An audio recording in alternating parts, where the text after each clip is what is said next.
The transfer of operations has caused over 2,100 job cuts in Iowa and Illinois, profoundly impacting families and local economies. This situation has ignited significant public outrage and scrutiny of corporate practices.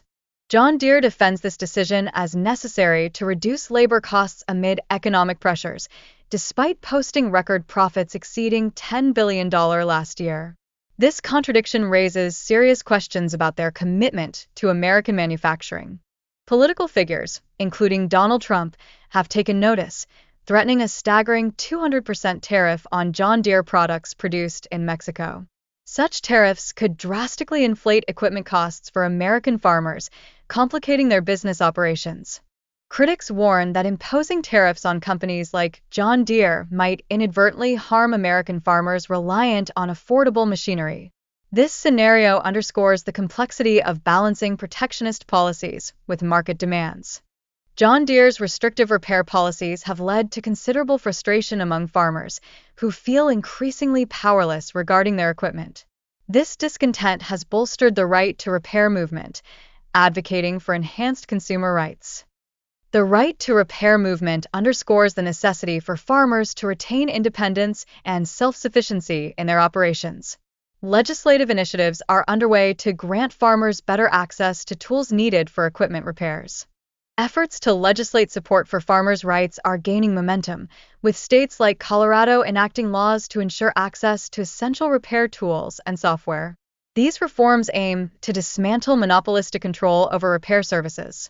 Political figures, including Senator Elizabeth Warren, are vocal critics of John Deere's repair policies, arguing they violate farmers' rights and undermine environmental standards. Their advocacy brings hope to rural communities seeking meaningful change. The economic ramifications of John Deere's layoffs are dire, adversely affecting local businesses and community stability. Job losses contribute to rising unemployment and a significant decline in economic vitality in rural areas. The consolidation of agriculture presents threats to the diversity of food production, as smaller farms grapple with competing against colossal corporations like John Deere. This trend risks undermining rural self-sufficiency. Despite John Deere reporting record profits surpassing $10 billion, the simultaneous layoffs have incited outrage among workers and raised ethical concerns regarding corporate priorities. Many interpret this as a clear instance of corporate greed. In 2023, stock buybacks totaling over $7.2 billion illustrate John Deere's prioritization of shareholder profits over workforce stability and community investment, further amplifying employee discontent. The shift toward advanced machinery in agriculture poses challenges for small-scale farmers who may lack the resources to effectively adopt new technologies. This disparity threatens their sustainability within the industry.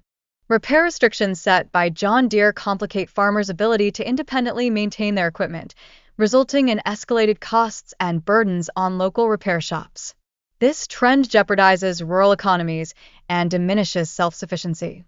Concerns about environmental implications arise from John Deere's policies, as restrictions on repairs may lead to unaddressed emissions issues. Critics argue that this approach prioritizes profits over ecological responsibility. The right to repair movement advocates for sustainable practices and economic fairness, urging companies like John Deere to reevaluate their repair policies. This movement is gaining significant traction among the populace. Proposed tariffs on John Deere equipment could considerably increase costs for farmers, potentially leading to affordability crises. These tariffs may also jeopardize the company's competitive positioning on a global scale. Skepticism towards corporate monopolies is rising, with communities advocating for fair pricing and job protections. This shift in public sentiment signals a growing demand for accountability from corporations.